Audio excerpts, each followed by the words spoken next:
Hello hi नमस्कार जय जगन्नाथ आपण मैंने केमती अच्छा आशा कर निश्चित भाव में भल थे। तो मुझे नुआ वीडियो नहीं आसी आपण मान तो आज नुआ वीडियो कौन सी ब्लॉग वीडियो नुहे। आज नुआ वीडियो हूँ रेसिपी वीडियो आउ से रेसिपी हूँ खट्टा आंब आचार केमी बना हुए आज आपण मानक देखी। तो चलतु देखा आ जमार भी डेरी करवानी स्टार्ट। फ्रेंड्स मुझे आचार बनायापी 2 केजी आंब नहीं आ जो आंबे टाकुआ हो जाइए से आंब ही ने कसी आंब जमा भी ने आंब को भलसे पूरा एकदम धोई ने गोटे सुखिला कपड़े पूरा भलसे पोछि ने जमती टिके भी पानी न रहिबो। फ्रेंड्स ये सब आंब को मो पोछि नहीं एबे आमे आंब को काटिबा जेहेतु आंबर टाकुआ हो जाइए छुरी रे जमा भी कटबनी। तो मुझे गोटे पनिकी काटुची आगे आंबर भुंडी को काटी नबा तापर ताकू 2 फाड़ करदबा।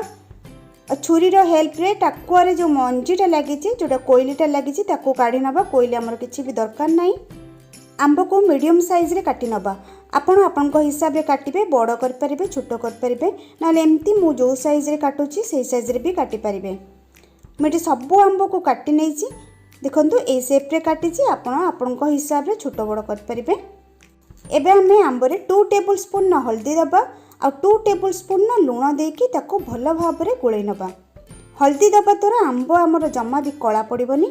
फ्रेंड्स देखो ये हल्दी लुण भलसे पूरा मिसी गलानी।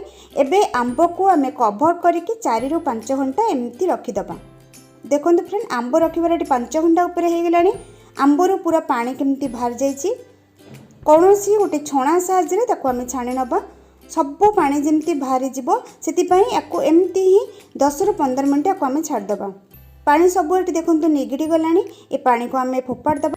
फ्रेंड्स मुझे गोटे बड़ प्लेट नहीं आंब पीस को टाकुआ को ऊपर मुहां करके ताको गोटे गोटे करके प्लेट रे खेले देबे। आपण एमती प्लेट यूज कर परिबे नले कोनोसी कपड़ा रे खेले देबे। एबे आमे आंब को 4 ରୁ 5 घंटा पर्यंत खरा रे सुखेबा। फ्रेंड्स आंब सुखिला भितरे आमे मसला को रेडी करनबा। आचार मसला बनया पई मेठी नेची 10 ରୁ 15टा पाखापाखी हबो सुखिला लंका 100 ग्राम रो नेची येलो सोरिष। आपणो पाखे जदि येलो सोरिष नथिबो तेबे आपण ब्लैक सोरिष नै परिबे। नॉर्मल आम जो सोरिष खाइबारे यूज करू जेतिकी फ्रेंड आपण सोरिष नेबे तार अधा जीरा और पान मधुरी नेबे। मीन्स मु 100 ग्राम सोरिष नेची तो 50 ग्राम रो मु जीरा और पान मधुरी नेची। फ्रेंड्स मेथी मुठी नेची 25 ग्राम रो जेतिकी आम जीरा और पान मधुरी नबा तार हाफ नबा मेथी। 1 tablespoon Kashmiri red chilli powder मेथी नेची। फ्रेंड्स आपन जदि सुखिला लंका न नैतिबे तेबे 2 tablespoon red chilli powder नेबे। 1 टीस्पून हेंगु नेची 1 टेबल स्पून लुण नेची 1 टेबल स्पून कला जीरा। आचार रे दबा पई मेटी 250 ml रो सोरिष तेल नेची आ हमको किछि दरकार विनेगार। एबे हमें मसला सब को फ्राई करबा। गैस फ्लेम को लो रखी कि फ्राई पैन को गरम करबे जमा भी हाई फ्लेम करबेनी। जस्ट हमको मसला सब को उषुम करिवार अछि भाजीबार नाही अधिक रोस्ट करिवार नाही। फास्ट हमें रेड चिली को दबा मीन सुखिला लंका को दबा। एक्चुअली सब मसलार भाजीबा टाइमिंग अलग अलग तो मुझे अनुसार बताऊँ आपड़ प्लीज फॉलो करेंगे। फ्रेंड्स लंका को किछि समय भाजिला परे आम जीरा पान मधुरी मेथी को मिसेबा। एबे आमे आउ किछि सेकेंड पर्यंत आको भाजिबा। जमा भी अधिक भाजबेनी खाली जेमती गुंड करहबो सेतिकी भाजिबे नले आपण टाण खरा रे 4 ରୁ 5 घंटा पर्यंत सब मसला को सुखे देबे तापरे भी आपण गुंड कर परिबे। ए सब भाजी ही आसिलानी एकदम लास्ट को आमे ऐड करबा सोरिष और कला जीरा को आउ 10 सेकेंड ରୁ 15 सेकेंड पर्यंत आको आमे फ्राई करिया। बेसी समय जमा भी फ्राई करबेनी। एठी हमर मसला सब प्राय फ्राई हो गलानी। एबे हमें गैस फ्लेम को बंद कर दबा आउ एकदम ताको ठंडा करके ग्राइंडिंग करनबा। सेम पैन ने तेल जो आमे नेइतिले ताको गरम करनबा एकदम धुआं उठला पर्यंत गरम करिवे। फ्रेंड देखो तेल रू एठी धुआं उठलानी। आपण आ गोटे उपाय भी चेक कर परिबे तेल प्रॉपर गरम होइछि कि नहीं। कोनोसी काठ स्पाचुला को नेबे तेल रे एमती ताको बुड़ेबे देखंतु केमती बबल्स बाहरछि तो तेल हमर प्रॉपर गरम हो गलानी। एबे हम गैस फ्लेम को बंद कर दबा तेल को कंप्लीटली ठंडा होबा को दबा। भजा मसला को सब एमती गुंड करि आनछि। फ्रेंड्स देखंतु एमती दरदरा गुंड करिवे पूरा पालिश करिके गुंड करिवेनी। गुंड मसला रे हम रेड चिली पाउडर दे देबा लुण दे देबा हेंगु को दे देबा और सबको पूरा भल से मिक्स कर दबा। लुण पकाइवा द्वारा आमर आचार मसला केबे भी खराब होई न थाए। आपण मसला को कौन एयरटाइट कंटेनर रे स्टोर करके रखी पारिबे। जेते बेले भी कौन आचार बनइबे कि खट्टा बनइबे मसला को आपण यूज करि पारिबे। आमर आचार मसला एठी रेडी हो गला। एबे चलंतु आंब आचार बनइबा। देखंतु फ्रेंड आंब एठी सुखीबार प्राय 5 घंटा ऊपर हो गलानी। आंब को फ्रेंड एतिकी ही सुखेबे आठो अधिक सुखेबेनी। जो दिन आपण आंब सुखेबे सेई दिन ही आचार बनई नेबे नले आंब आहुरी सुखी जीवो घरे रहिले भी सुखी जाए। फ्रेंड्स मुझे 2 केजी आंब नहीं तो से अनुसार मु आचार मसला देबी। तो आपण जितिकी आंब यूज करेंगे तो से अनुसार आपण आचार मसला बनइबे और यूज करेंगे। मुझे 2 बाउल रो मसला दउची। एतिकी मसला मोर एतिकी आंब पाई पूरा परफेक्ट हबो।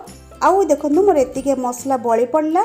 आपको कौन कंटेनर रे आम स्टोर करके जिते बेले चाहिए कौन खट्टा फट्टा यूज कर परिबा। तेल एटी फ्रेंड ठंडा हो गलानी। आम आचार रे दे दबा। फास्ट आम आंबरे भी लुण देइथिले तापर मसला रे भी लुण अछि। तो देखिकी आपण एबे आचार रे लुण देबे। मुझे 1 टेबल स्पून लुण दउची।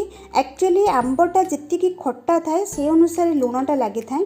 एटा तो हमर मिठा आचार बनोनी टिके अधिक लुण देले ही भल लागिबा और अधिक दिन स्टोर भी करी हबो। मते तो मिठा आचार ठारो खट्टा आचार तो बहुत टेस्टी लगे। आपन को को आचार भल लागे मिठा भल लागे कि खट्टा भल लागे मते निश्चिंत कमेंट बॉक्स रे जणाइबे। आचार को अधिक दिन स्टोर करने 2 कैप मिठी भिनेगार को मिसाऊँ। यहाँ नियर अबाउट 1 टेबल स्पून भाया हम सबको आम भल से मिक्स करदबा। आचार आमर ये रेडी हो गला। मिठी गोटे सफा और सुखिला काच जार नहीं। फ्रेंड्स आम जदि सब जिनिस को ठीक से करवा तेबे आम आचार केबे भी खराब हेनी। आचार खराब हबार मेन कारण होउची पानी मॉइस्चर। तो सेटा को आपण जदि जगी जिबे आपण को आचार जमा भी खराब हेनी। सब आचार को मुझे जार रे भर नेली। एबे आमे आर कभर को बंद करके 4 ରୁ 5 दिन पर्यंत खरारे सुखेबा और मझिरे मझिरे ताको उल्टे दबा। जम्मा भी ताको सेमती रखीदेवेनि। खरारे ताको एमती कभर बंद करके 4 ରୁ 5 दिन निश्चिंत सुखेबे और एवरी डे रे ताको भल से टिके लौटे दोथिबे। और आफ्टर 4 डेज आपण आचार को यूज कर पारिबे। आपण जेते बेले भी यूज करेंगे सुखिला स्पून आचार भितर पुरेबे। जमा भी ओदा चमच पसेबेनी आउ भल से कैप को बंद करते। 1 ରୁ 2 मास गैप रे खरा टिके आचार को दउथिबे।